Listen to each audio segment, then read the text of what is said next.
Hello friends, अस्सलाम वालेकुम। हमारा जो टॉपिक है आज का वो है नाउन में पॉजिटिव केस। पॉजिटिव केस को जेनेटिव केस भी कहते हैं, यानी कि ये इसका दूसरा नेम है। ठीक है। अब पॉजिटिव केस क्या होता है? ये ओनरशिप को शो करता है या बिलोंगिंगनेस को शो करता है। ठीक है। अब देखें, पॉजिटिव जो है नाउन में दो तरह की होती है, एक होती है लिविंग, दूसरी होती है नॉन लिविंग। जब भी लिविंग नाउन आएगा तो हम क्या करेंगे, एपोस्ट्रॉफी और कॉमा देंगे, प्लस में ये पोजीशन शो कर देगा जिस भी चीज़ की पोजीशन शो करनी है। अब देखें, ये कह रहा है अहमद पेन। देखो, ये पोजीशन शो करनी है पेन के साथ, किसकी? अहमद की। अहमद क्या है? लिविंग है। तो लिविंग है तो हम क्या करेंगे, कामा एस लगा देंगे, अहमद पेन हो जाएगा। तो ये इसकी पोजीशन शो हो गई। ठीक है। इसी तरह अगर नॉन लिविंग की हमें पोजीशन शो करनी है तो हम कैसे करेंगे? पहले हम लिखेंगे पोजीशन, फिर हम ऑफ लिखेंगे और बाद में नाउन लिखेंगे। अब देखिए, फैन स्प्लिट, ये हमारा क्या है? फैन नॉन लिविंग है। ठीक है, तो ये हमारा नहीं लगेगा। तो हम क्या लिखेंगे? पहले लिखेंगे ब्लेड, फिर ऑफ यूज करेंगे और बाद में फैन लिखेंगे, ब्लेड ऑफ फैन। तो ये इस तरह नॉन लिविंग की हम पोजीशन शो करेंगे। यानी कि लिविंग के लिए हम कामा एस देंगे, एपोस्ट्रोफी एस, और नॉन लिविंग के लिए हम ऑफ का यूज करेंगे। ठीक है।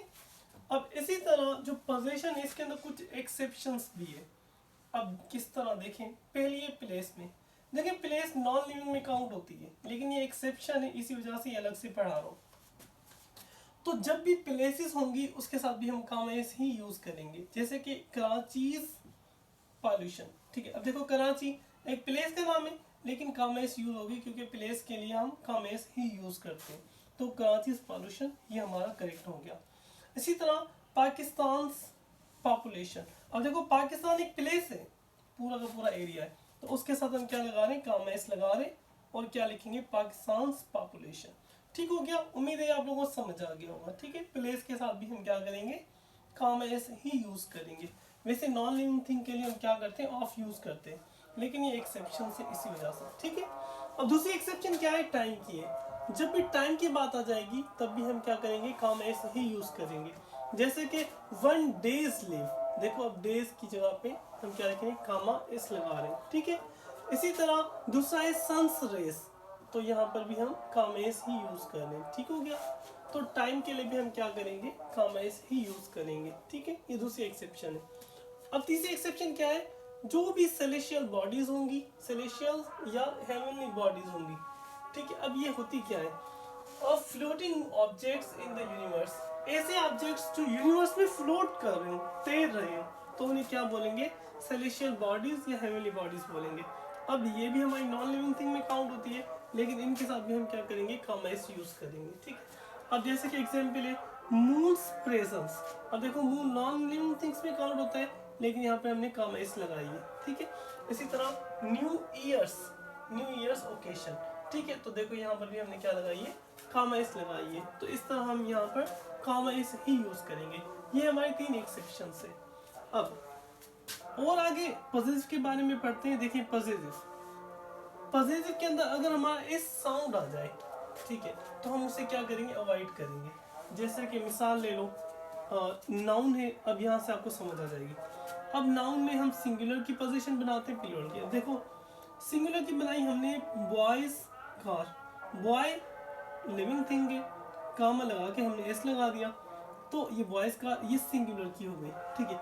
लेकिन अगर हम इसको प्लूरल करेंगे तो ये बॉयज ऐसे हो जाएगा, बॉय का सिंगुलर प्लूरल ऐसे बनता है। अब इसके साथ हम बॉयज के साथ हम कामा एस यूज नहीं करेंगे, तो ये क्या हो जाएगा? ये गलत हो जाएगा, क्योंकि ये हिसिंग साउंड प्रोड्यूस कर रहा है। तो हम क्या करेंगे? बॉयज लिखकर बस यहाँ पर बाद में कामा यूज कर देंगे, एक कामा लगा देंगे और लिखेंगे बॉयज कार। ठीक है। तो अब ये प्लूरल फॉर्म में हो गया। अब क्या होगा? ये हिसिंग साउंड जो है वो हमारा अवॉइड हो गया। ठीक है। तो अब लिखने में ऐसे लिखेंगे, कामा देंगे और पढ़ेंगे ऐसे ही बॉयज कार। ठीक हो गया। जैसे कि हम इसको पढ़ रहे हैं, बस राइटिंग में चेंज आ जाएगी। ठीक है। इसी तरह देखें, कैंडिडेट्स लिस्ट। अब ये कैंडिडेट सिंगुलर है एक हमारा, इसीलिए इसके साथ हम कॉमेस लगा रहे हैं, कैंडिडेट्स लिस्ट। अब इसका प्लूरल बनाएंगे तो ये इतना बन गया कैंडिडेट्स, तो इसके साथ भी हम लास्ट में कॉमा एस यूज नहीं करेंगे तो ये गलत हो जाएगा, क्योंकि ये हिसिंग साउंड प्रोड्यूस करेगा। तो इसीलिए हम क्या करेंगे, बस कॉमा लगा देंगे लास्ट में और लिस्ट हो जाएगा। ठीक है, कैंडिडेट्स लिस्ट लिखने में हम ऐसे लिखेंगे, पर पढ़ेंगे हम ऐसे ही जैसे इसको पढ़ते हैं, कैंडिडेट्स लिस्ट। ठीक हो गया। उम्मीद है आप लोगों को ये पॉजिटिव वाला थोड़ा समझ में आया होगा।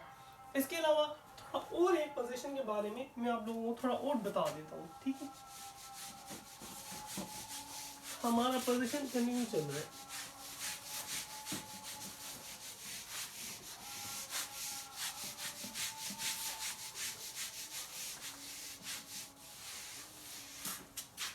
अब ये ना कुछ पॉजिटिव वर्ड्स हैं, कौन कौन से हैं देखो मैं आप लोगों को बताता हूँ।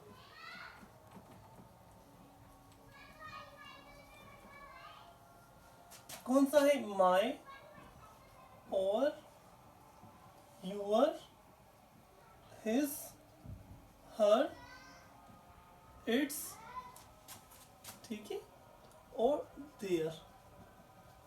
अब ये हमारे कुछ पॉजिटिव वर्ड्स हैं, इनको पॉजिटिव वर्ड्स कहते हैं हम। ठीक है, ये हमेशा नाउन से पहले आएंगे, जब भी आएंगे ये नाउन से पहले आएंगे। ठीक है, और इनके साथ कोई भी आर्टिकल यूज नहीं होगा। 5 आर्टिकल, इसको 5 पढ़ते हैं, यानी कि नो आर्टिकल, इनके साथ कभी भी कोई आर्टिकल यूज नहीं होगा। ठीक हो गया।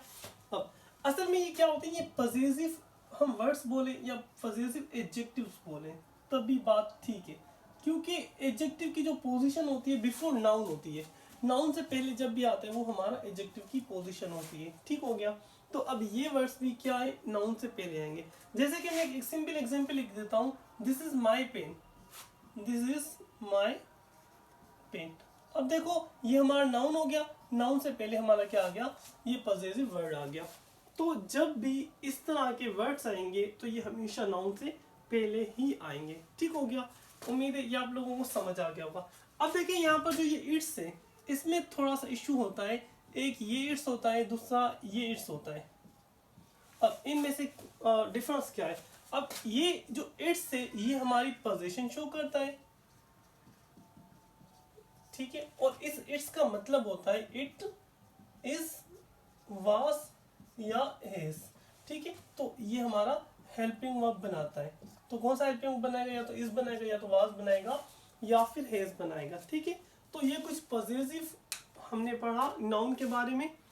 पॉजिटिव नाउन का और भी आगे केसेस हैं कुछ और, वो हम नेक्स्ट लेक्चर में इंशाल्लाह पढ़ेंगे। उम्मीद है ये आप लोगों को सारा समझ आया होगा। Thank you.